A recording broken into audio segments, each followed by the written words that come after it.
জেনে শুনে আসছে বিয়ের সময় আমাদের মধ্যে এইটাই কন্ট্রাক্ট হয়েছে। আহাদ বলছে আমি তিশার জায়গায় তোমাকে কখনোই বসাইতে পারবো না, বাট আমিও তোমাকে ভালোবাসবো, যেটার জন্য টাইম লাগবে, যেহেতু আমি তোমাকে চিনি না জানি না, নতুন পরিচয়। ও তখন এটাই বলছে আমি তোমাদের সাথে থাকতে পারলেই হয়েছে, কারণ ওর বাসায় অনেক প্রবলেম, ওর বাসায় ডিভোর্সের কারণে ফুপিরা ওকে জ্বালায়, যেটা ও নিজের মুখেও একটা লাইফস্টাইলের ভিডিও বানাইছে, সেটা তোমরা জানো যে কষ্টে ছিল। ও আমাদের কাছে জাস্ট ভালো থাকতে পারলেই হয়েছে, আর কিছু ওর লাগবে না। এখন যদি সে অধিকার খাটাইতে খাটাইতে খাটাইতে খাটাইতে এই পর্যন্ত চলে আসে যে আমার জায়গায় সে বসবে, যে আমার থেকে বেশি টাইম ওর সাথে আহাদে থাকতে হবে, উপরে ফ্ল্যাটে এত কিছু, তো এগুলো কিভাবে আহাদ এখন মেনে নিবে বলো? যেখানে এক ফ্ল্যাটে থাকার কথা জেনেই তার বিয়ে হয়েছে, সে কিভাবে এখন আলাদা ফ্ল্যাটে থাকতে? আহাদ ভাইয়ের বোনের সঙ্গে ঝামেলা লেগেছিল, ওর সব সময় থাকতো এটা। আর একদিন যে বড় ঝামেলা হয়েছিল সেটা হয়েছিল কি বলে মাওয়াজে আপু ওর সাথে ফাইজলামি করতেছিল সানগ্লাস নিয়ে রাতের বেলা। ওকে আখি আমরা কেউ সানগ্লাস নিয়ে নেই, আখি সানগ্লাস দিছে মাথায়, এইটা নিয়ে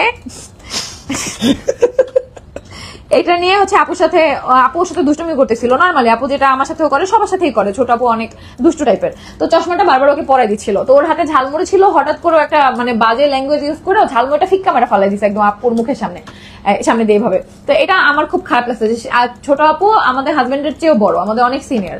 পরে এটা নিয়ে ওদের দুজনের মধ্যে অনেক কথাকাটি করে, উনি ওনার প্রফেশনাল লাইফে অনেক অনেক অনেক সিনিয়র। এসে কথা জিজ্ঞেস করি, আর জিজ্ঞেস করলে ওরা বলে ঘুমায়, কখনই কথা বলতে দেয় নাই। যখনই আমি জিজ্ঞেস করি, এই যে আমি তোমাদের দেখাই, আমি যখনই টেক্সট দিই তখনই রিয়া বলে যে আয়াস ঘুমায়।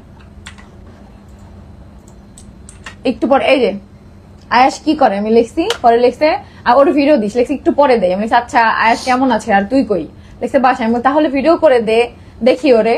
তারপর আর দেখায় নাই, তারপর ফোন দিছি, তারপর আয়েশের সাথে কথা বলছি, আয়েশের দাদি কথা বলছে, সবাই কথা বলছি। 2 দিন পরে যাবে না আয়েশ একটু দে, তারপর আর কোনো কথা বলে না। আবার বলছি বাবু কি করে, বলে ঘুমায়। আমি লিখছি আচ্ছা। তারপর লিখছে আয়েশের, আমি লিখছি দুধ ডাইপার কি লাগবে এখন, কারণ আমাদের তো মাস শেষে পেমেন্ট আসে, এখন বলিস। কয় না লাগবে না। আমি আচ্ছা ঠিক আছে। এরপর আবার যখন জিজ্ঞেস করি তখনই বলে আয়েশ ঘুমায়। আমি যখনই জিজ্ঞেস করি তখনই সারাদিনই একটা বাচ্চা ঘুমায়।